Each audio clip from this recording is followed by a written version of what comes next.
चलिए आज के सेशन के माध्यम से मैं देखने का प्रयास करूंगा, आप लोग भी ध्यान से सुनिएगा कि हिंदी जो हमने स्टार्ट किया है, तो सबसे पहले हिंदी की अगर बात करें तो सबसे पहले गद खंड पढ़ने के लिए मिलता है। हिंदी को हम लोग दो पार्ट में बांट करके पढ़ते हैं। कितने पार्ट में? दो पार्ट में बांट करके पढ़ते हैं। पहला गद खंड और दूसरा काव्य खंड। ऐसे लिखिए या फिर यहाँ पे नहीं दीजिएगा तो यहाँ पे दीजिए। पहला गद खंड और दूसरा काव्य खंड। ठीक है, तो अभी मैं गद खंड की बात करूंगा। गद खंड में टोटल कितना चैप्टर आपको पढ़ना है? 12 चैप्टर पढ़ना। 12 चैप्टर में से अब मैं चैप्टर को याद करवा देता हूं। देखिए आज के सेशन के माध्यम से मैं यही बता रहा था, आज के सेशन के माध्यम से मैं आपको बताने का प्रयास कर रहा हूं और क्रैश कोर्स का पहला दिन है, पहला दिन में पहला हिंदी में पढ़ाने का प्रयास कर रहा हूं। ठीक है ना, ऑनलाइन वाले बच्चे को भी पता चलना चाहिए कि सर क्या लेकर के चल रहे हैं। तो आज के सेशन के माध्यम से मैं आपको याद करवाने का प्रयास कर रहा हूं कि कौन सा चैप्टर हिंदी की कौन सी विधा है और कौन सा चैप्टर किसने लिखा है। याद करवा दूं?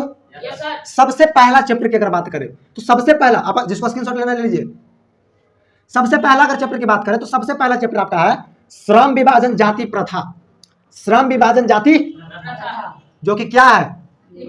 अगर आपसे क्वेश्चन करे कि श्रम विभाजन जाति प्रथा निबंध हिंदी की कौन सी विधा है, श्रम विभाजन जाति प्रथा निबंध हिंदी की कौन सी विधा है, तो क्या है? क्या है? निबंध है। लिखा किसने है? भीमराव अम्बेडकर जी ने। लिखा किसने है? अब इसको याद कैसे रखिएगा? तो इस प्रकार से याद रखिएगा क्योंकि भीमराव अम्बेडकर जी, तो भीमराव अम्बेडकर जी बहुत ज्यादा श्रम करते थे, बहुत ज्यादा मेहनती थे। तो यहां से आपको याद रखना है कि श्रम विभाजन जाति प्रथा निबंध किसने लिखा था? भीमराव अम्बेडकर जी ने लिखा था। मेहनत से आपको याद रखना है। क्या है यह? हिंदी की कौन सी विधा है? निबंध। दूसरा चैप्टर है 20 के दांत। दूसरा चैप्टर आपका 20 के जो कि कहानी है। क्या है? किसने लिखा है? नलिन बिलोचन शर्मा। किसने लिखा है? नलिन बिलोचन शर्मा। यह क्या है? तीसरा चैप्टर की अगर बात करें तो तीसरा चैप्टर आपका है कि भारत से हम क्या सीखे। भारत से हम क्या सीखे। यह एक भाषण है। किसने दिया था इस भाषण को? किसने दिया था इस भाषण को? मैक्स मूलर जी ने। तो भारत से हम क्या सीखे कहाँ चैप्टर है? क्या है? ध्यान कहाँ है आपका जी? और मैक्स मूलर जी ने लिखा था। किसने लिखा था? मैक्स मूलर जी ने। चौथा अगर चैप्टर की बात करें तो चौथा का चैप्टर है कि नाखून क्यों बढ़ते हैं। चौथा का चैप्टर है कि नाखून क्यों बढ़ते हैं, जो कि यह एक ललित निबंध है। क्या है? ललित निबंध है। और इसको लिखा किसने है? तो हजारी प्रसाद द्विवेदी जी ने लिखा है। किसने लिखा है? इसको आप केवल शॉर्ट में द्विवेदी जो भी बोलिएगा तो चलेगा। द्विवेदी जी। तो हजारी प्रसाद द्विवेदी जी को हम लोग शॉर्ट में द्विवेदी जो अपना स्टूडेंट लाइफ में हम लोग भी बोला करते थे। ठीक है ना। तो नाखून क्यों पढ़ते हैं, यह एक ललित निबंध है और इसको लिखा है हजारी प्रसाद द्विवेदी जी ने। किसने लिखा है? हजारी प्रसाद द्विवेदी जी ने। अगर पांचवा चैप्टर की अगर बात करूं तो पांचवा चैप्टर आपका नागरी लिपि। नागरी लिपि और नागरी लिपि यह एक निबंध है। क्या है? यह एक निबंध है और इसको लिखा है गुणाकर मूले जी ने। किसने लिखा है? गुणाकर मूले जी ने लिखा है। नागरी लिपि को लिखे हैं गुणाकर मूले जी ने। अगर आपसे क्वेश्चन करे कि नागरी लिपि को किसने लिखा है, 4 ऑप्शन दे देगा आपका, दे देगा हजारी प्रसाद द्विवेदी जी, गुणाकर मूले, मैक्स मूलर, इनमें से कोई नहीं। तो कौन सा मारिएगा? अगर छठा चैप्टर की बात करें और इस चैप्टर का सबसे इंटरेस्टिंग चैप्टर, सबसे मजा वाला चैप्टर आपका है बहादुर। कौन सा चैप्टर है? यह एक कहानी है। क्या है? पढ़ने में भी बहुत मजा आता है। यह एक कहानी है और इस बहादुर चैप्टर को लिखे हैं, किसने लिखा है? अमरकांत जी ने। बहुत मार मारेंगे, हाला करेगा था। अमरकांत जी ने लिखा है। किसने लिखा है? अमरकांत जी ने। यहाँ पे देखिए अमरकांत जी, बहुत ही बढ़िया चैप्टर, पढ़िएगा तो बहुत मजा आएगा। ठीक है। सातवां चैप्टर की अगर बात करें तो सातवां आपका चैप्टर है परंपरा का मूल्यांकन। सातवां चैप्टर आपका क्या है? यह भी एक निबंध है। यह क्या है?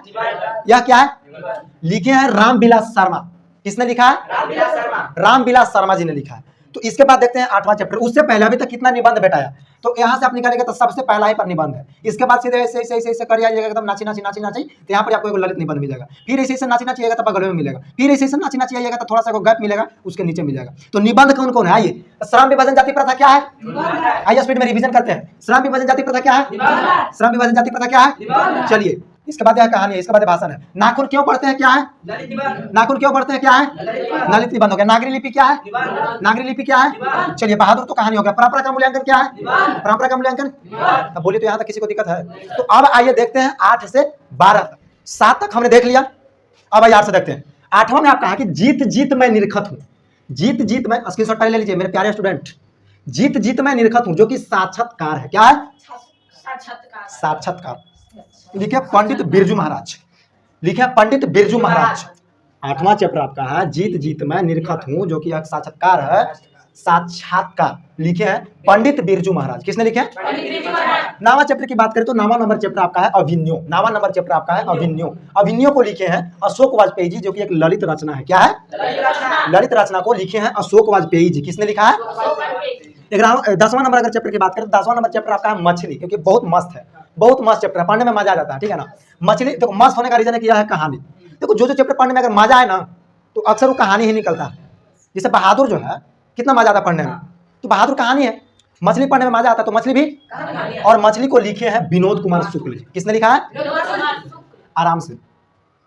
ठीक है। 11 नंबर चैप्टर की बात करें तो नौबत खाने में इबादत। नौबत खाने में इबादत की अगर हिंदी की विधा की बात करते हैं आपका आता है व्यक्ति चित्र, व्यक्तिगत चित्र, व्यक्तिगत चित्र। यह 30 मिश्र लिखे हैं। हम इसको पढ़ते हैं जिंद्र मिश्र पढ़ते थे। ठीक है ना? यह 30 मिश्र, ठीक है ना? थोड़ा सा टेढ़ा वर्ड है, मिला करके चलिएगा। 12वां नंबर चैप्टर की बात करते हैं तो शिक्षा और संस्कृति। शिक्षा और संस्कृति होगा ना, शिक्षा और संस्कृति होना चाहिए। यह एक शिक्षा शास्त्र है। क्या है? किसने लिखा है? किसने लिखा है? आइए रिवीजन करते हैं। देखिए शिक्षा की बात आएगा तो सीधे याद रखेगा शिक्षा शास्त्र, शिक्षा की बात आएगा तो सीधे याद रखेगा शिक्षा शास्त्र, और अगर शिक्षा की बात आएगा तो याद रखेगा महात्मा गांधी। अगर शिक्षा की बात आएगा तो याद रखेगा महात्मा गांधी। शिक्षा की बात आएगा हिंदी के विधा पूछेगा तो शिक्षा शास्त्र, शिक्षा संस्कृति की बात करेगा हिंदी की अगर विधा पूछेगा तो शिक्षा शास्त्र, और अगर इनका राइटर पूछेगा तो महात्मा गांधी। अगर राइटर पूछेगा तो नौबत खाने में इबादत, तो एक व्यक्ति चित्र है। क्या है? किसने लिखा है? आगे करें मछली की बात तो मछली है कहानी है। क्या है? किसने लिखा है? किसने लिखा है? अभिन्यो। अभिन्यो एक ललित रचना है। अभिन्यो क्या है? अशोक वाजपेयी जी लिखे हैं। किसने लिखा है? अशोक वाजपेयी जी। जीत जीत मैं निरखत हूँ, जीत जीत मैं निरखत हूँ, यह एक साक्षात्कार है, यह एक साक्षात्कार है, पंडित बिरजू महाराज जी लिखे हैं। किसने लिखा है? तो इस प्रकार से आपको 12वें चैप्टर से परिचित करवा दिए। अब 12वें चैप्टर को कौन किसने लिखा आपका ग्रुप में पीडीएफ मिल जाएगा। एक और जो ऑनलाइन का स्टूडेंट है आपका डिस्क्रिप्शन बॉक्स में व्हाट्सएप ग्रुप का लिंक डाला हुआ रहता है, वहां पे जाकर के जुड़ जाइए और प्रतिदिन के पीडीएफ का लाभ उठाइए। प्लीज आपके लिए मैं बोल रहा हूँ। ठीक है ना?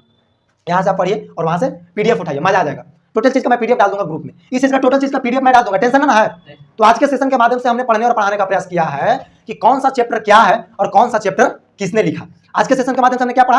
कौन सा चैप्टर क्या है और कौन सा चैप्टर क्या है, कौन सा चैप्टर। अगले सेशन में मैं पढ़ूंगा, ऑनलाइन के भी स्टूडेंट सुन लीजिए और ऑफलाइन आप लोग भी सुन लीजिए। अगले सेशन में ये तो आपका गद्य खंड था हिंदी, अगले सेशन में काव्य खंड हिंदी के टोटल चैप्टर को कौन किसने लिखा उसको मैं डिस्कशन करूंगा। तो मिलते हैं नेक्स्ट क्लास में, तब तक के लिए आप लोग के भी बाय बाय और ऑनलाइन वाले बच्चों को भी बाय बाय। जय हिंद, वंदे मातरम।